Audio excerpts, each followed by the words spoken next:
In this class, we've already talked about how to integrate quotes into your writing. For this upcoming assignment, I'm going to ask you to integrate at least 2 paraphrases into your essay. I'm also going to look at your use of in-text citations and your list of works cited, so that's a lot, but let's get started with paraphrasing. Many of the rules for quoting or integrating quotes into your writing apply to integrating a paraphrase into your writing, and so you'll definitely want to do the following. You want to set up the paraphrase by connecting the ideas that came before it to the paraphrase that you're going to include in your writing. You want to introduce the source in a way that conveys that the source is one that your reader should take seriously, that it's a credible source or an academic source, but you want to hint at why that source is one that should be respected. You also want to make it clear to your reader when you're moving to the ideas in the paraphrase. So using a tag like he said, she wrote, they claimed, she argued, some kind of tag that says, I'm going to be introducing the paraphrase now, or the content from the paraphrase. After the paraphrase, you're still going to want to write about it, explain it, discuss the information that was in the paraphrase. And when you use paraphrases, it's really important that you make it clear what is your content, what is your commentary on the paraphrase, and make it clear when the paraphrase stops and when your writing continues. If any of that is confusing, in the prompt for today's discussion board activity, I'm going to include a link to a Writing Commons source that I think should help clarify a lot of what I'm talking about here. You can also check out Stedman's Annoying Ways People Use Sources. That is definitely still relevant. You can also take a look at the video that I created about integrating quotes. A lot of the rules still apply. But today I'm talking about paraphrases. And what exactly is a paraphrase? Well, a paraphrase is you taking a quote and putting it into your own words in roughly the same amount of words and acknowledging where the information came from.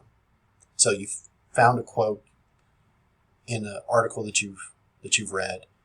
It's relevant to what it is you're trying to communicate in your writing, and you decide to reword it in your own words, use roughly the same amount of words, and you have to acknowledge where it came from.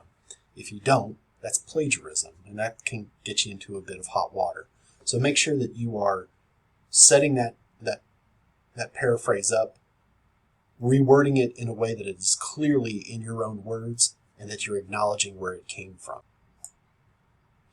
Let me give you an example. Here's a quote from page 379 of Nancy Summers' Revision Strategies article that we read earlier this semester. And it reads like this: by staging revision after enunciation, the linear models reduce revision in writing, as in speech, to no more than an afterthought. In this way, such models make the study of revision impossible. A quote would just slap quotation marks around those two sentences. A paraphrase uses roughly the same amount of words and conveys the same information in my own words. And I'll give you an example. Hold on one second. So here's a paraphrase. According to Harvard University professor Nancy Summers, because the linear model of writing views language as speech, writers can clean up words, but they can't revise ideas. Therefore, truly studying revision in these models of writing is impossible. So, roughly the same amount of words does not change significantly what Nancy Summers was trying to get across, but it's put in my own words, and I'm not kind of copying a lot of words that are coming out of the original quote, and I'm not using the same sentence construction there. It's pretty different. It's significantly different. Let me show you a version that would be too close to what Nancy Summers wrote and would be considered a plagiarized version. So Nancy Summers argues that by placing revision after speaking, the linear model minimized revision, like in speech, to nothing more than an afterthought. In this manner, such models make studying revision impossible. It's taking a lot of what's included in the original quote, and it is copying it. So you see similar words and you see similar constructions. By staging revision after enunciation, by placing revision after speaking. It's just using a synonym feature for some of the words. The linear model minimized revision, reduced revision, like in speech, to nothing more than an afterthought. You're kind of copying the same word there. So it's really close to the original that Nancy Summers wrote way back in the 1980s. So that's too close to the original quote. A paraphrase needs to be in your own words, roughly the same length as the quote, and you need to acknowledge where it came from. Again, with a paraphrase, you still need to tell your readers where you obtain that information from. So you use in-text citations to let your readers know where you got that source.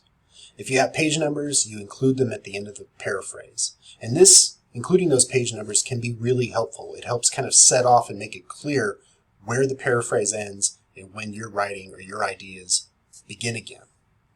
If you don't have page numbers, you don't include them, of course, and you need to find some other way to kind of make it clear where your ideas start again. When you set up a paraphrase, you should definitely provide a brief mention or explanation of why the source is credible. We've talked about that a bit. In the example above, I note that Nancy Summers is a researcher at Harvard University. If you use the name of the person who wrote the source, you don't need to include that information at the end of the paraphrase. But if you leave it out, you do need to include that information at the end of the paraphrase. If you're confused, let me give you an example. So in this first paraphrase, I've provided the name of the author, the name of the person that I'm going to be paraphrasing.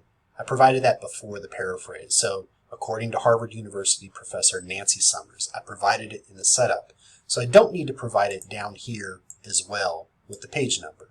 Now let's say I didn't want to use the name of the writer in the lead up to the paraphrase. And maybe I just do something like, according to a Harvard University professor, and then I have the paraphrase. In that case, I would put Summers next to the page number. But why use paraphrases at all? Because they truly help your readers out. It can be really confusing and very jarring for readers to go along reading your writing, and then all of a sudden you have a quote that either has really technical information, or it's just written in a very different voice, or it just includes a lot of language that is kind of out of the blue. It can be tough for readers to make those transitions from your writing to the writing that's in a quote, even when you integrate it into your writing. Using a paraphrase can introduce readers to your ideas and to the sources that you found, but do so in a way that keeps you in control of the writing. It's still your writing, it's still your essay or your report or whatever you're trying to communicate. It's just you're able to engage the ideas of others, integrate them into your own writing, and to acknowledge where that information came from. Using a paraphrase truly ups your writing game, and your readers are going to thank you for taking the time to translate that work into your own words. You just need to make sure that you acknowledge where those ideas came from, make sure that you're communicating roughly the same idea that the writer tried to communicate, and that you truly put the quote into your own words. You do that, you have a paraphrase.